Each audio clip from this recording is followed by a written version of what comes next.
শুধু আমার শিব ভক্তবৃন্দ, আজকে চলে আসছি আমি চন্দ্রনাথ পাহাড়ের সেই ১৬০০ ফিট উপরে বাবা ভোলানাথ মন্দিরে। এখানে আসলে আসায় সবার ভাগ্য হয় না, তাই আমি আসছি বাবা ভোলানাথের দর্শনে।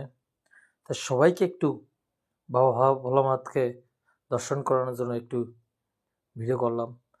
আসলে দিতে যে জানে না, পাওয়া তার ঘটে না, না দিয়ে যে পেতে চায় দুঃখ তার পিছু রয়।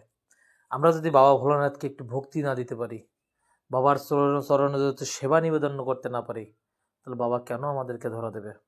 তাই অনেক কষ্ট করে হলেও বাবার ধামে আসার একটু চেষ্টা করবেন সবাই। হর হর মহাদেব। কারণ বাবা ভোলানাথ আছে নাথের নাথ, অনাথের নাথ। তাকে অল্পতে সে সন্তুষ্ট হয়, আবার সে হাজার হাজার তপস্যা করে তাকেও পাওয়া যায় না। হর হর মহাদেব।